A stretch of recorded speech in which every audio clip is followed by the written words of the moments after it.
हम स्टार्ट कर रहे हैं सॉल्यूशन का सेकंड लेक्चर। जहाँ पे हमने छोड़ा था वहीं से स्टार्ट करते हैं। ठीक, तो अब हम आगे बढ़ते हैं। क्या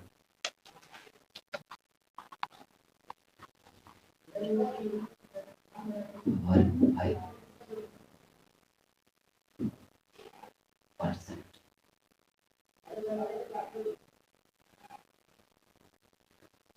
the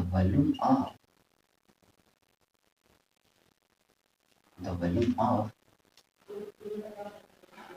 solute in ml present in 100 ml of solution। ठीक, तो यहाँ हो जाएगा formula volume by percent of solute. तो हो जाएगा क्या, the volume of solute in ml by the volume of solution in ml into 100। कितना हो जाएगा 100। ठीक, चलो अब एक और बचता है क्या,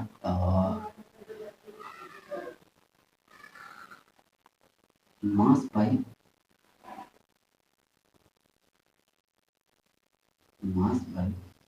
volume percent.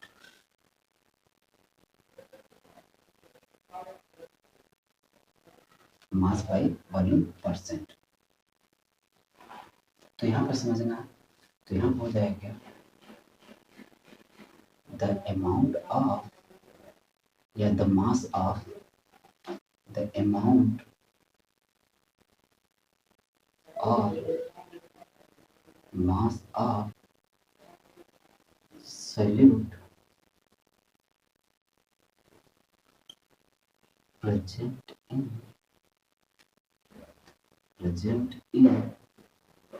100 ml of solution। ठीक, इतनी बात समझ में आ गई। चलो बाकी हम इसका एग्जांपल भी अभी सब बताते जा रहे हैं। ठीक, तो इसका एग्जांपल फार्मूला हो जाएगा mass by volume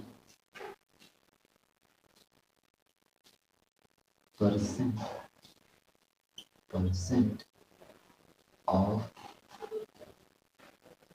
solute equal to the amount of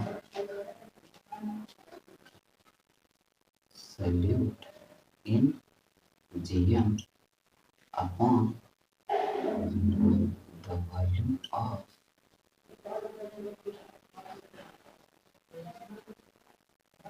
solution into 1000। ठीक, अब देखो इतनी चीज तो मैंने पूरा अच्छे से समझा दिया। अब बाकी इसका एग्जाम्पल भी यहाँ पर समझ लेना। जैसे अगर मैं बात कर लूँ कि यहाँ पर बोले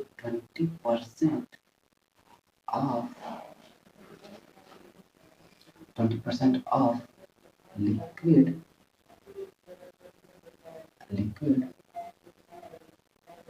अमोनिया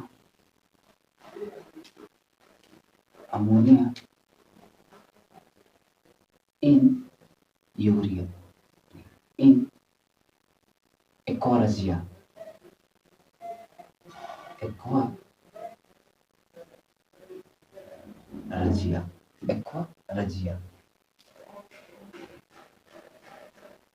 ठीक, लेकिन अब यहाँ पे देखो 20% इतना है, तो मैंने इसको क्या कर देना है 20/100। ठीक, इतना करेंगे। तो यहाँ पे एक ध्यान देना, जो ये 100% सोल्यूशन है 100% है, तो वो क्या 100% सोल्यूशन जो क्या है एक्वारेजिया का सोल्यूशन है। तो उस एक्वारेजिया में मान लेते हैं हमारा क्या, एक्वारेजिया में मान लेते हैं, चलो यूरिया ले लो, कोई दिक्कत नहीं, लिक्विड यूरिया ठीक। तो यहाँ पे जो ये लिक्विड यूरिया है कितना 100 है, तो उसमें से 20% क्या है हमारा अमोनिया। तो यहाँ पर 20 ml क्या हो जाएगा अमोनिया, और 100 में से 20 घटा देंगे तो कितना आ जाएगा 80 आ जाएगा। तो 80 हमारा क्या हो जाएगा लिक्विड यूरिया हो जाएगा। क्या हो जाएगा लिक्विड यूरिया हो जाएगा। इतनी बात समझ में आ गई। बिल्कुल सिर्फ इसी तरह इसमें भी क्या हो जाएगा, अगर हम फॉर एग्जाम्पल समझ लें कि 30% of 30% of NaCl in water. तो एक यहाँ पर समझना है 30/100 क्या करोगे 30/100 करोगे। अगर 30/100 करेंगे तो यहाँ पे एक ध्यान देना, तो इसमें क्या होगा 30 ग्राम क्या होगा 30 ग्राम ऑफ NaCl क्या हो जाएगा NaCl। और 100 में से अगर मैं इस 30 को घटा दूंगा तो कितना आ जाएगा 70 ml। क्या 70 ml हमारा क्या हो जाएगा वाटर हो जाएगा। क्या हो जाएगा वाटर। कुछ इस तरह से चीजें होती है। ठीक। अब ये चीज तो मैंने आपको पूरा बता दिया। अब आगे बता रहे हैं क्या मोल फ्रैक्शन और मास फ्रैक्शन क्या होता है। ठीक, इतना नोट कर लो।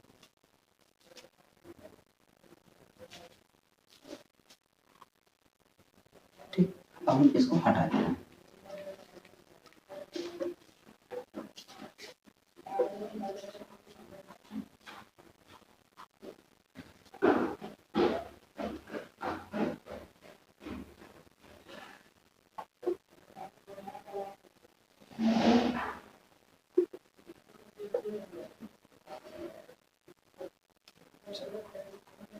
अब समझते हैं क्या mass fraction.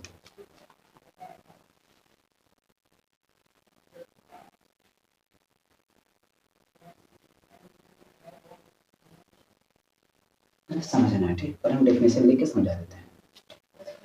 The ratio of the one component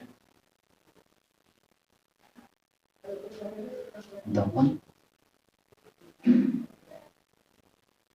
component of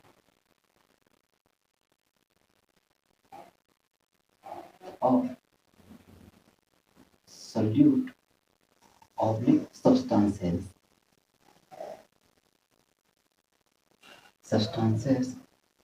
to the total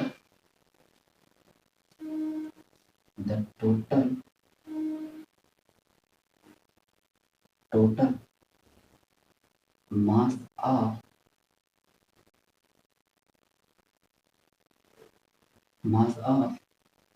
substances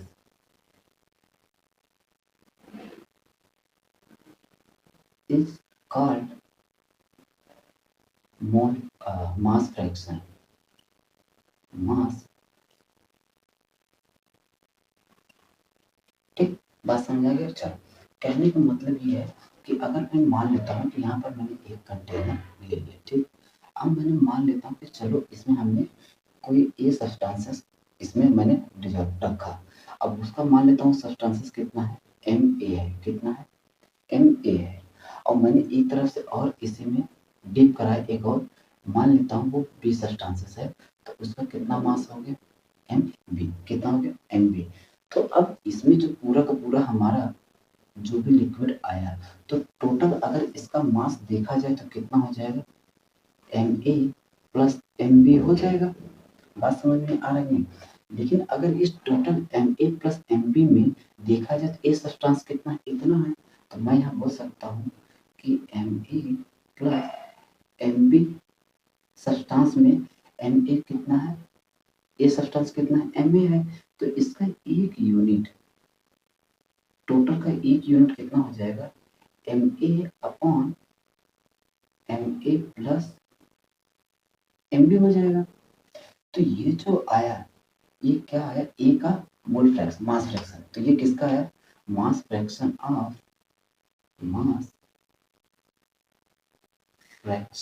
of ए। क्या मैं इसी की तरह बोल सकता हूँ mass fraction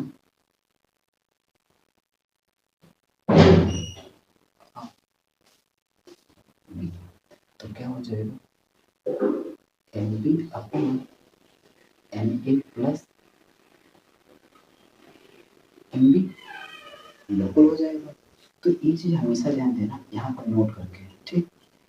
note the sum of mass fraction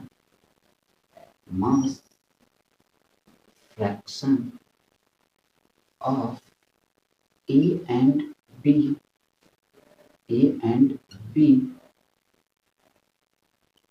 is always 1। कितना होता है भैया 1 होगा। कैसे करके देखो, अगर मैंने इसको अगर मैं रिप्रेजेंट कर, इसको हटा दे रहा हूँ, ठीक है, इसको मैं हटा कर यहाँ कर दे रहा हूँ क्या, इसको मैं मास फ्रैक्शन को मान लेता हूँ, चलो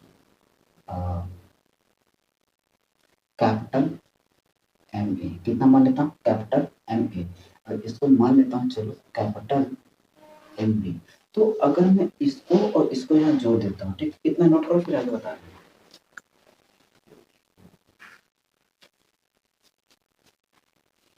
चलो और इसको हटा देते हैं, ठीक।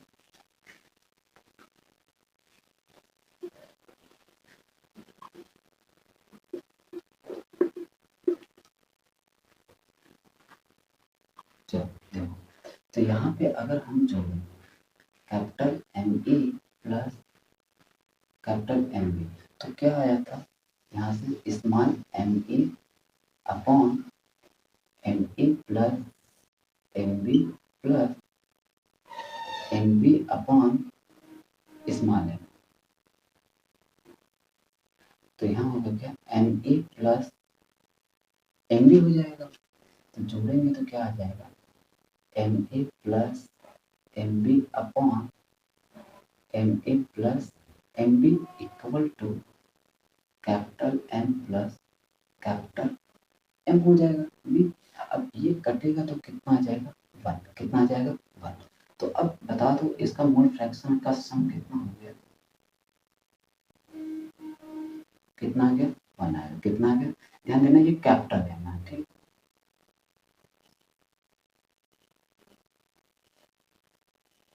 बात समझ में आ गई, ठीक। अब जब हमने आपको मास फ्रैक्शन बता दिया तो एक चीज बचा हुआ क्या, मोल फ्रैक्शन, क्या मोल फ्रैक्शन। तो इतना नोट कर लो, अब बताते हैं मोल फ्रैक्शन।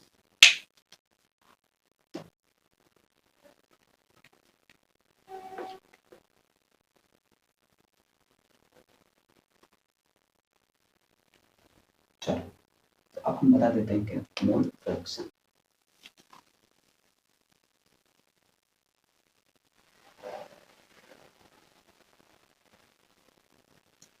सेम जैसे हमने अभी पढ़ा क्या मास फ्रैक्शन, सेम वैसे होगा क्या मोल फ्रैक्शन। तो यहाँ हो जाएगा the ratio of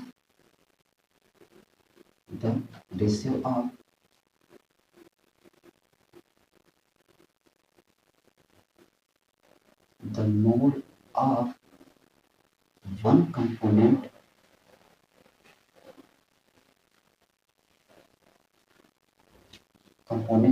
to the total mole of solution is called mole fraction। बात समझ में आया, ठीक। अब जैसे कि अगर मैं बात कर लूं यहाँ पर थोड़ा जगह का मैं दे देता हूँ। मैंने कहा कि चलो ठीक है, हमने इसमें एक एन ए मोल हमें जाके डिजॉल्व करा, ठीक। और इधर से हमने क्या किया एन बी डिजॉल्व कर दिया। टोटल अगर इसमें जो सॉल्यूशन आया तो इसमें टोटल नंबर ऑफ मोल कितने हो जाएंगे N A plus N B हो जाएगा। इतनी बात समझ में आ रहा है, नोट कर बताते हैं, ठीक, चल अब इसको हम हटा देते हैं।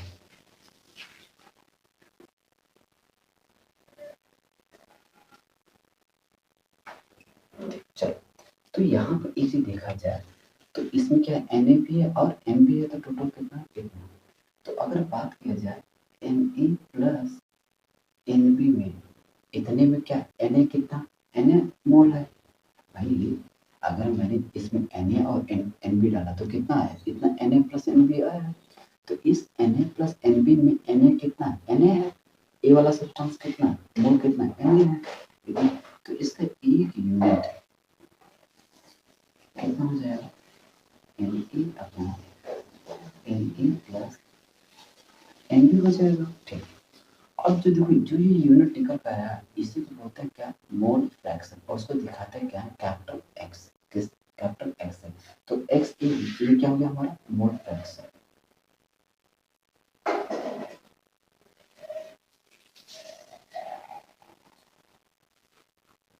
क्या मैं इसी की तरह मोल फ्रैक्शन भी लिख सकता हूँ,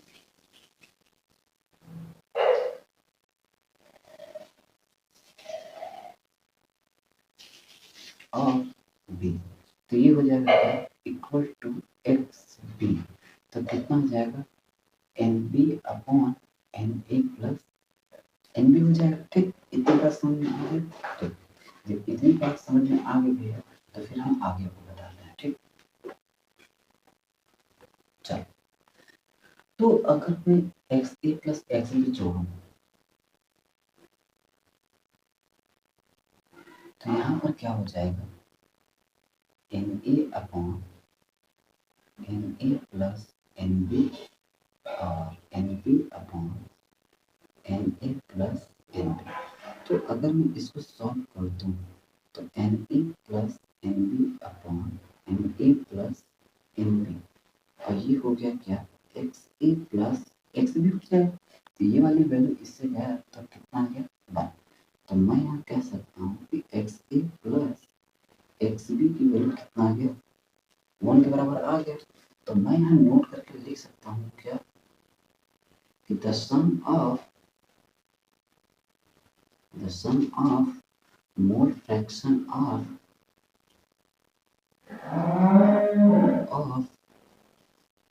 A and B is always one. कितना हो गई है, वन। ठीक, इतनी बात समझ में आ गया। ठीक, तो आज के लिए इतना ही, बाकी हम आपको नेक्स्ट वीडियो में बता देंगे। ठीक।